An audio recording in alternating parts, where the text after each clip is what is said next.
Legal. Pessoal, obrigado aí pelo convite, agradeço aí a oportunidade de estar falando um pouquinho com vocês. O evento, puta, muito bom, muito bacana, ver acompanhando esses 3 dias aí, tá bem agregador aí para a tecnologia, principalmente com o momento que a gente está vivendo, tá? Bom, vou falar um pouquinho aqui sobre tecnologias de integração, tá?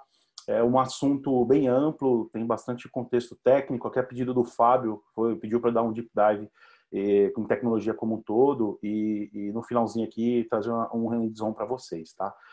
O assunto é extenso, tá, pessoal? Eu vou dei uma condensada aqui no conteúdo e a gente vai batendo um papo aqui ao longo da apresentação. As perguntas, se vocês puderem deixar um pouquinho lá para o final da apresentação, eu agradeço, tá, pessoal?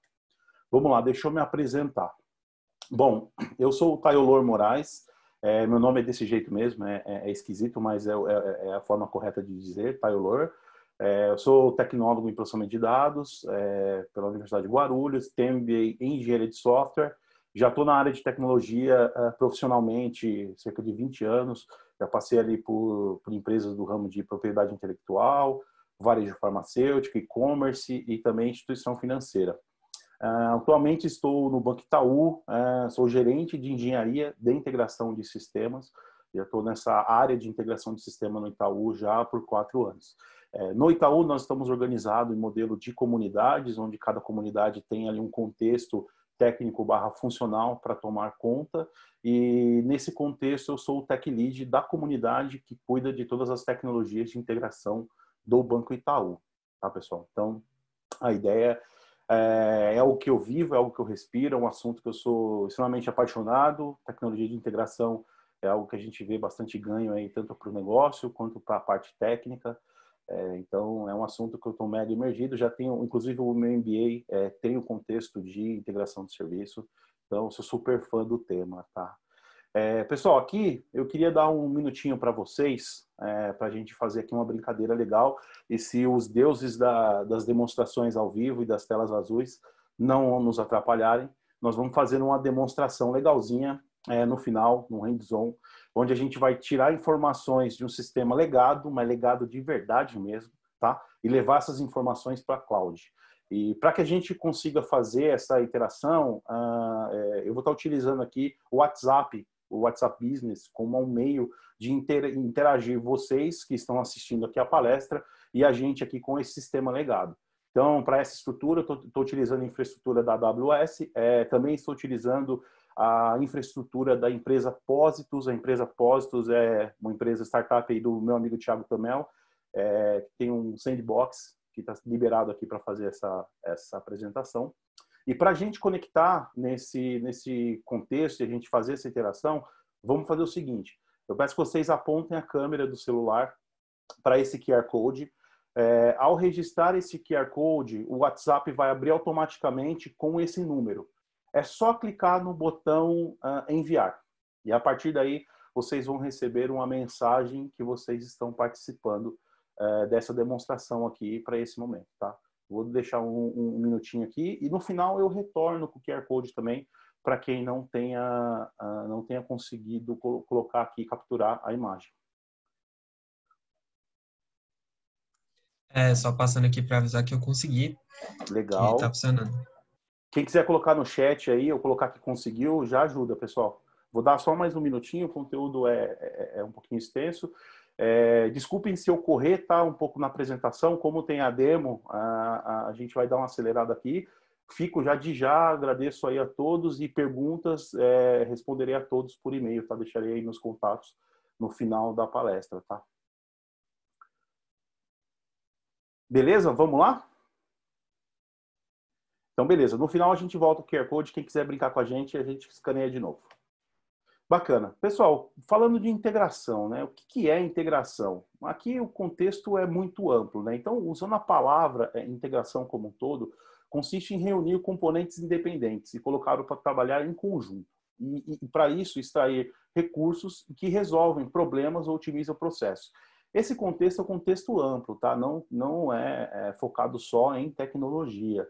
Isso serve para componentes de engenharia, engenharia automotiva, engenharia civil, ou seja, tudo aquilo que a gente consiga criar um componente, uma peça, algo que a gente tenha de forma unitária, que tenha uma responsabilidade própria, e você integra com outro tipo de peça, você está fazendo uma integração. Vide um fio ligando numa tomada. Quando a gente vai para o prisma de integração de sistema, consiste em reunir elementos de software e garantir que essas informações, ou seja, que essa integração, essas informações não se percam ao longo do caminho. E que, para isso, o fundamental para garantir isso é que o processo da empresa seja realmente otimizado sob o aspecto de negócio. Ou seja, a integração sistêmica, no final das contas, ela tem que agregar valor para o negócio e ser conduzida de uma forma o mais simples possível, tá? Então, a integração dentro de software é basicamente esse contexto, onde eu tenho componentes de sistemas que estão espalhados em vários pedaços e linhas de negócio da empresa, e eu tenho que, sobre esse aspecto, garantir que eles se integrem, que essas peças e essas partes se falem, e com isso otimizar o negócio e garantir que a informação flua de forma correta aqui. E por que eu integro o sistema? Poxa, o mundo está cada dia mais conectado, então sistemas não vivem mais isolados, tá? Hoje a nossa cabeça é construir componente, depois um produto e depois uma plataforma. Os softwares evoluíram para esse caminho, então a integração, forma de integração, ela é importante, tá? Cada vez mais eu preciso garantir a experiência dos clientes em interfaces distintas. Ou seja, eu tenho um aplicativo, um sistema que ele está disponível no computador, no celular, no tablet. E isso, quanto mais features você tiver, mais experiência você tiver, mais rápido você tem que entregar essas capacidades do seu negócio e de forma ágil, descomplicada e inteligente. Esse é o desafio da tecnologia como um todo. Então, em ter as capacidades de integração, a gente consegue acelerar esse tipo de requisito. O save the money. Cara, não dá para ficar toda hora reinventando a roda em cada novo projeto. Cada projeto que nasce, eu vou lá e faço uma nova forma de integração, sem padrão como um todo. Reutilizar os serviços é um princípio fundamental aqui de integração, criar serviços que funcionem bem, que atenda de uma forma mais ampla, e ter a visibilidade das features do seu sistema, onde negócio e tecnologia, o cara do negócio e o cara técnico, consigam se servir com facilidade das capacidades, das features que o seu sistema tem. Tá? Então, isso é muito importante, você, na integração, você ter a visibilidade dos seus componentes e ter uma forma de se servir e servir tanto a área de negócio quanto a técnica a descobrir o que eu tenho dentro da minha empresa e quais são as capacidades e os potenciais sistemas e que eu posso utilizar aqui em entrega de novas features como um todo, tá? E aí a gente se dá com um desafio como esse. Puxa, a gente encontra ali sistemas macarrônicos. Aqui a gente está abstraindo em fios, em cabos, né, com conexões de rede, mas quando a gente olha por baixo de um capô de um sistema, a gente não é muito diferente, tá? A gente tem uma série de integrações, sistemas que se falam com sistemas por diversas formas, e aí a gente chega num grande problema se a gente não tem isso organizado. E por que as empresas como um todo estão assim? Por que estamos assim? Sistemas são complexos, pessoal. Tem um legado. O sistema com o patrão proprietário, fusão de empresa, compra, sempre vai ter uma empresa que vai ter um formato diferente do outro. Integração por projeto, então, integração é feita para aquele projeto e não por um estilo arquitetural, acontece muito no dia a dia. E reaproveitamento de componentes que não estão preparados, tá? E com isso a gente tem impacto em complexidade de evolução. Hoje a gente sabe que, principalmente em fusão e aquisições de empresa, 40% do custo é com integração. Tem uma dependência séria com recursos humanos, ou seja, eu dependo daquela pessoa, daquele time, porque é que conhece o sistema como um todo para fazer essa integração. E no final das contas a gente perde lead time e competitividade para o mercado, tá? Falando aqui dos tipos de integração como um todo, a gente tem quatro elementos base, tá, de integração. Isso aqui não é nada novo. Basicamente, a integração por arquivos, integração por banco de dados, os serviços RPCs, são as chamadas remotas, e o sistema de mensagem, tá? Dos quatro, a gente sabe que 3 deles são fortemente utilizados e tem um padrão garantido como um todo, menos o banco de dados, que a gente não recomenda, e tem os porquês aí da gente não avançar nesse tipo de integração hoje em dia, tá? Quem foi que estruturou? Não é o Taylor que está tirando isso da cabeça dele, tá? Isso aqui vem muito forte do livro, o Enterprise Integration Partners, que é que tem a assinatura do Martin Fowler, onde em 2003 ele montou, é um guia básico, quem quer entender de integração, faz sentido aqui, tem 65 páginas de integração, então é interessante olhar esse livro. E aqui ele tem aqui um aspecto sobre os elementos baseado em avaliação de formato de dados, seleção de tecnologias, se o processo é assíncrono ou não, enfim, os que estão aqui do lado esquerdo, para que a gente consiga ver dos 4 elementos base, o que a gente tem ganho ou não. E de todos eles, a gente vê que o banco de dados é o cara que a gente tem menos apetite hoje em dia para evoluir, principalmente por conta de acoplamento e intrusividade. Dentro do banco de dados, eu tenho que ter acesso a tudo para poder compartilhar informações. Arquivos são muito usados, o sistema RPCs bastante, vamos falar um pouquinho mais para frente. E mensageria hoje é o topo da moda para a gente falar em escalabilidade de sistema, tá? E aí, pessoal, contudo, baseado nesses princípios, por que a gente precisa investir em camada de integração? A gente investe porque, no final das contas, eu consigo ter um controle dos meus processos, sabendo onde os dados, da onde vêm, para onde vão. Busco redução de custo, principalmente olhando a questão de reuso das componentes que foram criados de forma padrão. Otimização de processo. Tenho mais agilidade de negócio e tecnologia. Busco mais confiabilidade e segurança com essas informações mais consistentes, tratado em ferramentas para integração como um todo, para chegar ali no aumento de produtividade, tanto para tecnologia quanto para negócio, e aí eu tenho estratégias mais eficientes para ofertar os meus serviços de várias formas e ter aqui o meu modelo todo cabeado, aqui, todo bonitinho, organizado, diferente da minha bagunça de cabos que eu tinha no modelo anterior. Legal, mas falando disso aqui, por onde que eu começo a montar e estruturar aqui a minha integração? Isso aqui é um guia, pessoal, do The Open Group, tá? Um grupo muito forte na parte de arquitetura. Eles têm esse desenho onde você deve começar conhecendo o seu negócio e conhecendo os seus sistemas, separando ali a camada de interface das integrações, entendendo o seu business process e para baixo a camada de serviço, e aí vai descendo o serviço de componente primitivo até os sistemas operacionais. Nessa palestra aqui, pessoal, o assunto é amplo, tá? Então, nessa palestra, eu vou falar basicamente desse elemento, tá? Vou continuar aqui falando da camada de integração, que é onde a gente tem a integração entre os building blocks, né? As mensagens de transformação, e onde o serviço se fala sobre um prisma técnico, tá? Chegamos ao ponto aqui legal que toda empresa deveria ter, que é o blueprint de arquitetura. Aqui, pessoal, é onde eu consigo, de fato, abstrair como eu me conecto e qual que seria minha prateleira de produtos e como que as tecnologias de integração, elas se falam e se comunicam entre elas, tá? Então, basicamente, isso aqui é um blueprint de uma arquitetura moderna, baseado em API Gateway, que se conecta com USB, que pode trocar informação com BPM, que chegam numa ferramenta de MON para troca de mensagem, que fala com File Management, que é conectado no ETL, e que por baixo chegam ali em sistema legados, o próprio Web Services, e já numa estrutura até de microserviços e integração com camada de terceiro serviço na parte da cloud, tá? Então, um blueprint é fundamental que a empresa tenha e que você, como arquiteto, ou busque algo, além de ter a visão conceitual da camada de cliente e camada de processo, você tem um blueprint técnico bem definido para que você possa oferecer, tanto internamente e externamente, os seus produtos e as suas interfaces, tá? Bom, voltando aqui no princípio do Martin Fowler e o que ele falou, integração por arquivo, pessoal, essa existe, é uma das formas mais primitivas de integração, é uma das fontes mais utilizadas para fazer captura de informações do legado, tá? Ela basicamente precisa de um layout e de um esquema para interpretação. Layout posicional a gente sabe que gera um autoacomplemento, mas arquivos também hoje transportam arquivos tipados, né? Conteúdos tipados serializados.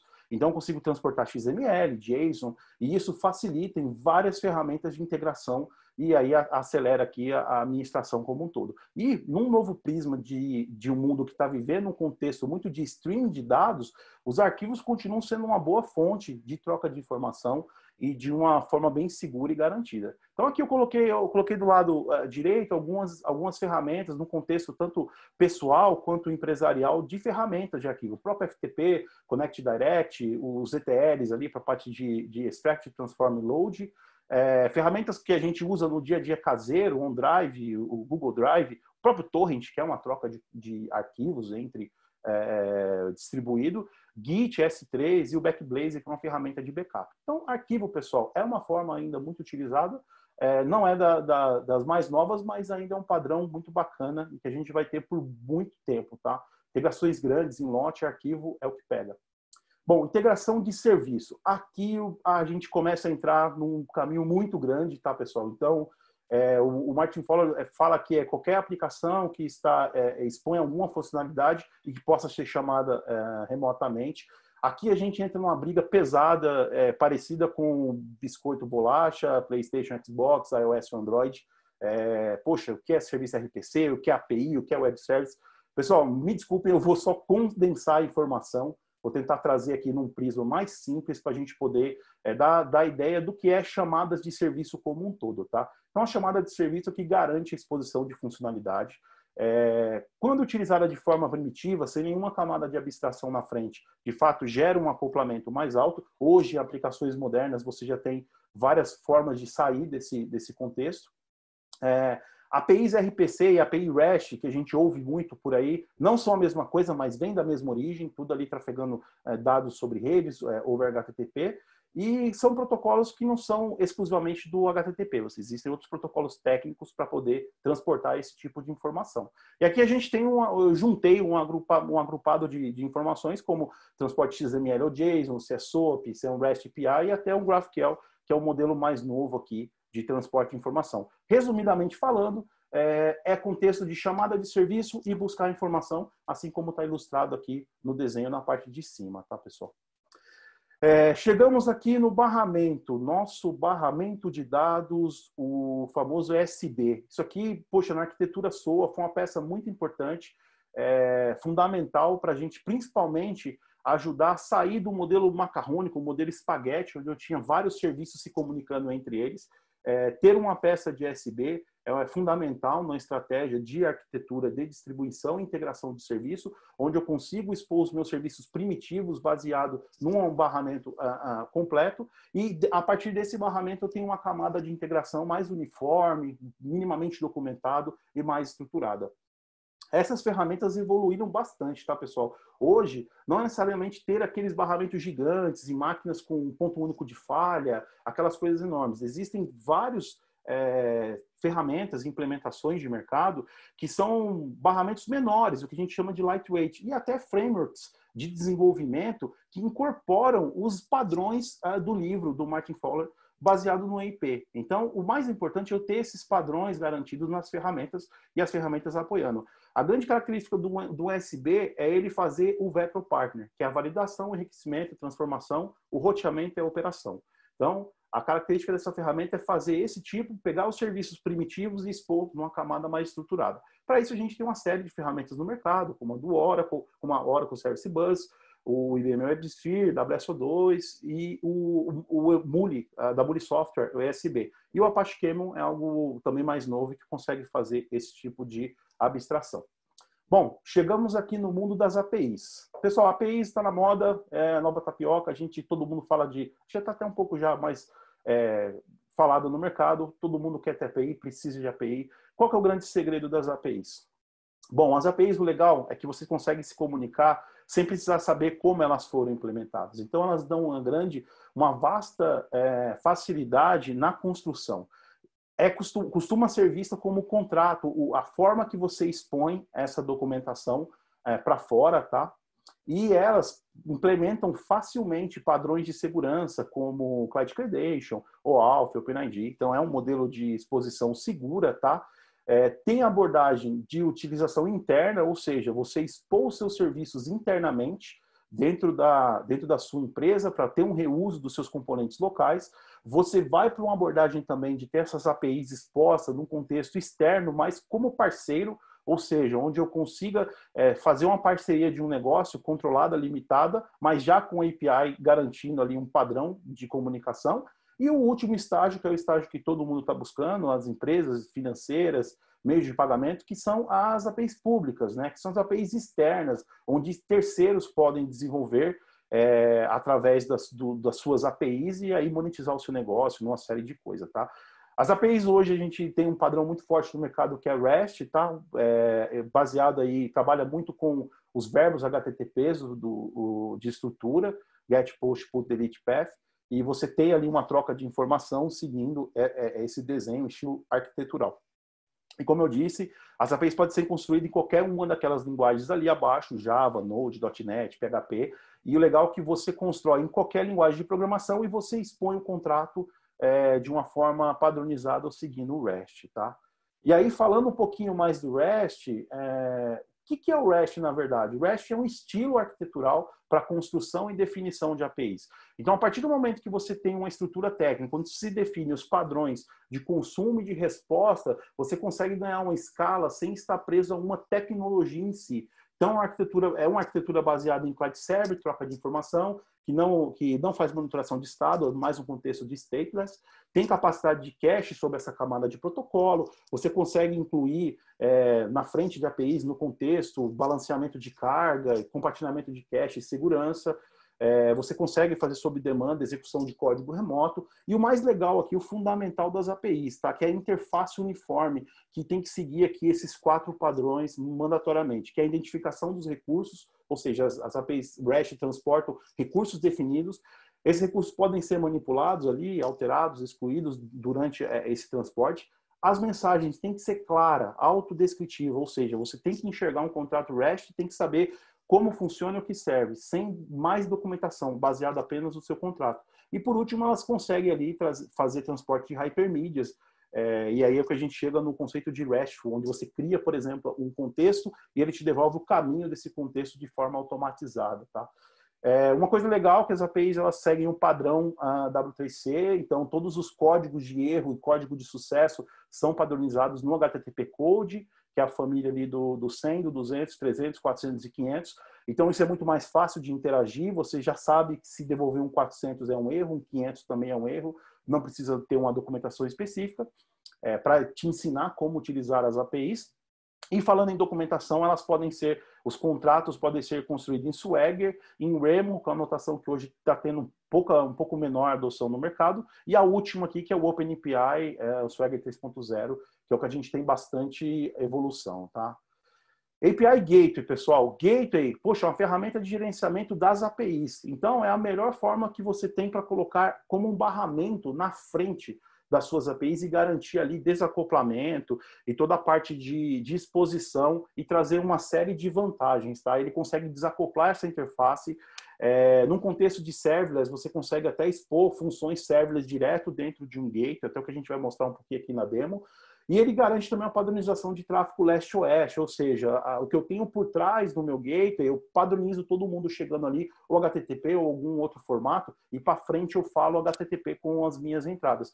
E o gateway ele traz uma série de benefícios, você colocar na frente das APIs, autenticação, faturamento, que é o billing, roteamento, política, segurança, limitação de taxa, que é a parte de cota, enfim, é uma peça fundamental aqui numa estratégia de integração de grande escala. E aí a gente tem algumas empresas de mercado com alguns gateways, né, que hoje tem ali opções, tanto open ou não, para poder se servir e você ter essa peça na frente das suas APIs. Chegando em mensagens, pessoal, a última parte aqui, ainda falando do livro, cara, mensagens é até no livro ponto que o Martin Fowler fala bastante, investe bastante e tem um porquê. Aqui, pessoal, a gente chega num contexto que é a troca de informação assíncrona. Então, isso aqui é basicamente onde você manda uma mensagem, aquela mensagem fica armazenada até que uma segunda aplicação faça a remoção. Então, isso aqui abre um novo paradigma de um modelo que sai de orquestrado muito mais para coreografado. A gente pode também utilizar recursos como o Publish Subscribe, que é o Publish Subscribe, que é quando você manda uma mensagem e isso aqui avisa todo mundo que aquela mensagem chegou, é uma exposição de uma funcionalidade. Começa a chegar num modelo de padrão de near real time ou mesmo real time com garantia de entrega. Então, você tem uma escalabilidade boa e você consegue fazer isso de uma forma bem bacana. Existem várias ferramentas no mercado que fazem essa parte. A mais conhecida aí é o IBM MQ, tem o próprio RabbitMQ, o Kafka, que é onde está pegando aqui bastante, está bem falado, e o Pulsar, que é o Apache Pulsar, que é uma própria evolução do Kafka, tá? E aí a gente chega aqui num contexto que abre um novo mindset, que é o desacoplamento, tá? O desacoplamento temporal, desacoplamento espacial. O que é o desacoplamento temporal? é aquilo onde eu consigo mandar as minhas mensagens e tanto os remetentes quanto o destinatário podem ter tempos de vidas independentes. Ou seja, eu não preciso que o cara esteja online para que ele receba a minha mensagem. Então, com isso, você ganha muito mais em escala, o modelo assíncrono fica mais vivo. E o desacoplamento espacial é quando você não precisa, ou quem está recebendo não precisa saber de onde veio aquela mensagem e vice-versa. Então, o participante pode ser substituído, atualizado, duplicado, migrado. É muito mais fácil você fazer a troca da peça, da tecnologia, do momento, com esse desacoplamento espacial. Você consegue mandar mensagens e no tempo que a aplicação puder retirar, legal. E a aplicação que recebe, ela pode estar em qualquer lugar, pode estar utilizando qualquer tipo de tecnologia. Isso aqui abre muito o mindset, muda muito a forma com que a gente tem no contexto transacional e assíncrono, tá? Bom, e aí com tudo isso a gente busca aqui melhor performance, a gente tem uma performance acelerada aqui, tá? Com a parte de comunicação assíncrona. Caso uma mensagem seja perdida por algum motivo ou de negócio ou de técnico, você pode criar o conceito de Dead Letter Kill, onde essa fila armazena as mensagens que não puderam ser consumidas naquele momento e no próximo momento ela pode ser processada. E a gente chega aqui no nosso stream de dados, que é onde está pegando muito hoje, onde a gente tem bastante empresas migrando os seus workloads, principalmente uma estratégia de microserviços para o streaming de dados. E o Kafka está sendo uma peça muito forte. Eu tenho experiência com implementação de Kafka recente. Cara, é uma peça muito bacana, consegue processar aí milhões de mensagens por segundo. Tá? E todas essas empresas que estão abaixo aqui hoje são muito fortes e utilizam dentro do seu sistema tanto satélites como core a utilização do Kafka. Tá? NASA, Tesla, Uber, Itaú e Netflix, uma grande usuária. Então, todas elas estão muito fortes ali usando streaming, fonte de dados como um todo. Bom, chegamos à nossa última parte aqui, que é o que a gente tem de mais novo, talvez, em tecnologia de integração, que é o conceito do IPaaS, que é o Integration Platform as a Service, onde são ferramentas e um contexto de solução baseado em cloud que junta o SaaS, o IaaS e o PaaS. Então, são ferramentas que vêm com o propósito de unir de forma híbrida tanto as tecnologias que estão on-premises quanto estão na cloud. Então, são estruturas, geralmente, que se utilizam de low-code ou no-code, baseado ali em drag and drop, onde você arrasta integrações de forma muito simples. E aí, isso também traz um ganho, tá? Tem uma expectativa muito forte aí, algo novo no mercado, mas vem crescendo com grande força, justamente para aproximar a área de negócio e os funcionários, colaboradores de negócio, mais da parte técnica da integração e depender menos dos colaboradores de TI. Tá? Então, eu consigo juntar uma API que está no formato SOA, que vai com um formato novo no REST, num desenho baseado em drag and drop, expor essa funcionalidade para fora, e aí eu consigo acelerar a minha integração com os meus clientes internos e externos. Tá? Aqui tem uma série de empresas que já estão trabalhando, a Burisoft é uma empresa muito forte, no cenário nacional tem a DigiBee, então são empresas que trabalham aqui com essas ferramentas e é um novo contexto. Tá? Pessoal, dicas para o mindset da integração, o nosso post-it. Tenha um padrão, tá, de interface, busque referência de mercado, olhe o Gartner para ver quais são os padrões, mas tenha um padrão dentro da sua empresa. Crie serviços de formas padronizadas, interfaces publicadas, né? Crie componentes com baixo acoplamento, encapsula funcionalidade discreta. Então, crie pequenos componentes e integre esses componentes em camadas que são mais abstratas e consiga extrair o melhor de cada um. Monitore tudo, 100%. Não economize em SRE. Monitore, que a ferramenta de integração é dado chegando, é dado saindo. É fundamental você ter uma capacidade técnica de monitoração dessas informações. Tenha um blueprint das suas tecnologias. É fundamental você ter a visibilidade do que você tem dentro da empresa e para onde você consegue servir. Sempre exponha APIs com segurança, tá? E explore comunicação assíncrona, explore o partner de mensageria, tá? Use e abuse de automação. As automações, eu não falei aqui, mas toda a parte de enxoval DevOps, toda a ferramental de DevOps Tools é facilmente integrável nas ferramentas de integração e você deve utilizar isso no seu contexto de desenho. Tenha os serviços de abstração de reusável, crie sempre um componente com a cabeça que ele vai ser utilizado em outro sistema. E tem um catálogo de serviço, ou seja, cada serviço novo, cada especificação de API tenha um catálogo para que isso a gente atenda aquele item que eu comentei no início, onde todos da empresa consigam se servir dos serviços que eu tenho exposto, então seja na visão de negócio ou na visão técnica. Beleza? Cheguei 7 horas, eu tenho acho que 10 minutos, certo? Eu acho que a gente consegue aqui avançar na demo. Pessoal, essa aqui é o QR Code, não sei se a galera vai querer, quem chegou depois, eu expliquei um pouquinho no começo, para fazer aqui o scanner da nossa brincadeira, mas vou avançar aqui, pessoal, tudo bem? Tem alguém no chat que comentou alguma coisa, que não escaneou ainda? Aqui no chat só tem pessoas ansiosas por essa demonstração. Beleza, vamos lá. Então, o que a gente está falando da demonstração? Pessoal, basicamente, a gente está trazendo aqui uma integração de um sistema legado, tá? Um sistema Visual Basic 6. Eu assim, fiquei feliz do Fábio ter me provocado, o Fábio e o Thiago Fernandes, de ter me provocado. Criei uma aplicação em VB6, fazia tempo que eu não programava nela, justamente para fazer a integração de tirar um dado de uma informação de uma aplicação de 20 anos atrás, usando aqui a Amazon, com a Amazon Celular, integração com arquivo, que vai chegar no bucket. Esse bucket vai estimular as minhas lambdas. As lambdas, parte foram feitas em Python, para fazer a parte mais transacional. As APIs que foram feitas, que falam com a empresa Apósitos, elas foram feitas em Node, tá? Para usar muito mais o conceito de async. Também foi construído uma API de webhook, que é justamente para receber cada interação que o WhatsApp, Apósito me chama via webhook. Então, essa API foi construída ali no API Gateway. E, por último, aqui, os participantes conseguem interagir. Quem entrou na demo, quem escaneou o QR Code e mandou ali, confirmou a mensagem, deve ter recebido uma mensagenzinha, que legal, se tudo deu certo, né? Uma mensagem dizendo que, poxa, aguarde alguns momentos, seja bem-vindo aqui à nossa apresentação.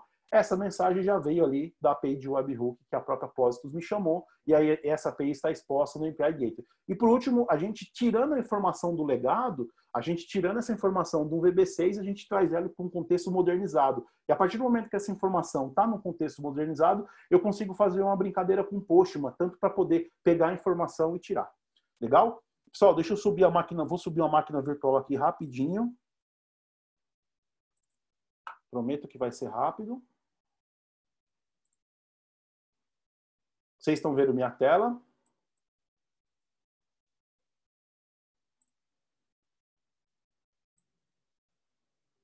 Eu vou deixar o meu bash script aqui. Esse bash script é onde fica o meu FileWatch, que está observando uma pastinha aqui, minha pastinha legada, para poder trazer informações, quer dizer, levar as informações para a cloud. Legal?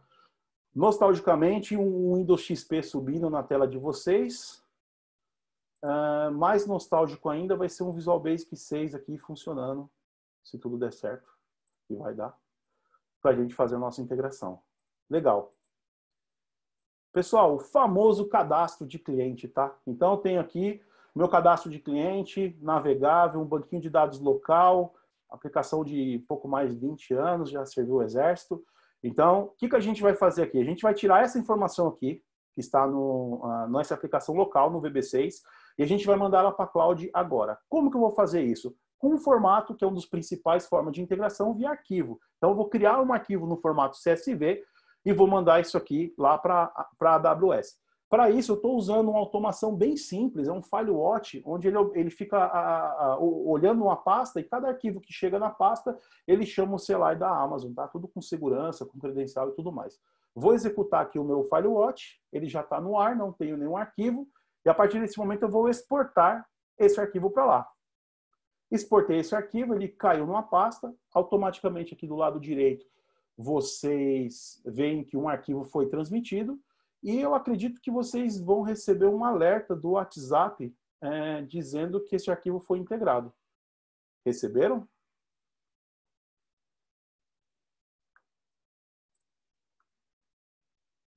Sim.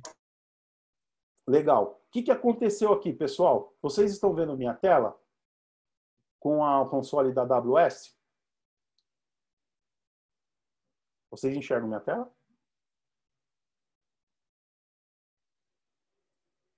Sim. Beleza. O arquivo saiu daquela máquina do contexto do VB6, veio para cá, para o bucket, tá? A partir do momento que ele chegou no bucket, ele disparou as minhas lambdas, então tem algumas lambdas aqui escritas em Python. Aqui recebe o arquivo essa import legacy files, que faz a integração do arquivo. Esse arquivo veio para a estrutura de um DynamoDB, um banco NoSQL, e está aqui o cliente número 1 cadastrado, tá? E aqui eu tenho o meu gateway, que tem as minhas APIs. É a API de cliente, que eu faço as consultas, e a API de webhook, que é aquela que eu recebo a informação, tá? Tudo isso aqui é monitorado por logs aqui do CloudWatch, então eu consigo ver a última vez que o arquivo foi chamado, a última integração, e toda a informação aqui detalhada, tá, pessoal? Vamos fazer um teste agora? Vou subir o Postman. Cadê o meu Postman? Postman, cadê você? Legal. Vou puxar o Postman aqui para a tela. A partir do momento então, que eu coloquei a informação, o cliente cadastrado foi o cliente 1, eu fiz uma API de GET, eu vou colocar o cliente 1 aqui, vou dar um send, e ele vai me trazer a informação aqui. Me deu um código 200 no GET com as informações do cliente 1, tá? Vamos cadastrar um cliente, então. Então, eu deixei aqui preparado, vou cadastrar aqui o meu cachorrinho, a Cacau, vou cadastrar ela baseado já no Postman, ou seja, vou tirar a informação, colocar na cloud diretamente. Acabei de incluir, deu um 201, created, e vocês devem ter recebido uma mensagem que o cliente foi criado. Confirmam? Sim, recebi. Legal. E agora, pessoal, vamos pensar em fazer em massa. Cara, eu quero exportar o meu cadastro inteiro de cliente. Eu quero, sei lá, colocar na mão da força de venda na rua para que todo mundo veja os clientes que eu tenho. Então, a partir do momento que eu exportei os meus 7 clientes, aqui meus 8 clientes, na verdade, aqui na base, e vocês devem receber uma enxurradinha de mensagens aí, de mensagens com clientes cadastrados nesse momento. Vejam que nessa integração a gente criou também, fez aqui os clientes já foram cadastrados, tá? Na base do banco, tá tudo no DynamoDB, tá? E com isso, pessoal, a gente tirou ali informações legadas, pessoal, lá de um sistema VB6, um sistema de 20 anos para uma estrutura modernizada, usando cloud, Lambda e todos os conceitos de modernização, tá? Essa demo aqui, pessoal, eu gastei cerca de 12 horas para fazer ela por completa, incluindo a parte do VB6, foi a parte que eu mais adorei fazer. E ela montou toda essa integração aqui, incluindo aqui com as facilidades da Positos também, do Sandbox, mas a gente tirou a informação aí de um sistema de 20 anos e levou para um sistema legal, um sistema novo, modernizado na cloud em alguns minutos. E legal que vocês devem ter recebido também as instruções para consultar os clientes. Então a gente está brincando já quase como um bot. Se você mandar um hashtag o código do cliente, você consegue trazer as informações deles, tá, pessoal? Era isso. Opa! Puxa, muito obrigado aqui. Desculpa se eu fui um pouco rápido, se eu passei um pouco acelerado nos slides, era muita informação. Aqui dá para a gente parar em slide e fazer uma palestra por cada tema. O assunto de integração é muito grande, mas é apaixonante e, quando bem montado e estruturado, traz muito ganho para as empresas e para todas as corporações. Era isso. Obrigado, viu, pessoal? Obrigado pela oportunidade aí, pela Code, e vamos nessa. Tem, acho que, um minutinho para perguntas. Tem uma pergunta aqui, se Tem uma aí? tem. Qual que é? Qual o maior desafio na migração? A parte técnica ou cultural de uma empresa? São as duas, tá? Mas a cultural, se você estrutura bem a integração, monta um time de integração, uma visão de arquitetura de integração, você facilita a parte técnica. E a partir do momento que você tem a definição, o seu blueprint de integração, você consegue mudar a cultura. Então, é muito importante que a arquitetura, tanto a enterprise quanto a de solução, ela tenha força para montar um partner, um padrão, seja qual for para a sua empresa, dar clareza técnica das suas integrações. A partir daí, você vai conseguindo fazer o change na cultura, tá? E aí, o desafio técnico é você, de fato, codar e garantir que essas integrações aconteçam de forma mais fluida e sempre olhando o padrão de mercado. Não criem padrões dentro de casa. Uma hora vai te dar trabalho. Fica a dica. A última pergunta aqui, o exemplo tem disponibilidade de ser compartilhado no GitLab? Sim, eu vou deixar esses códigos aqui, pessoal, tudo disponibilizado provavelmente no site da Apósito mesmo, tá? A Apósito tem um Git para isso, eu vou colocar lá, eu compartilho no meu LinkedIn as informações, tá? Se alguém quiser o VB6 também forneço, não tem problema, só vai ser difícil rodar. Beleza? Então é isso. Muito obrigado pela participação de todos no chat e muito obrigado pela sua participação também, tá, Elô? Valeu, E obrigado, eu que agradeço.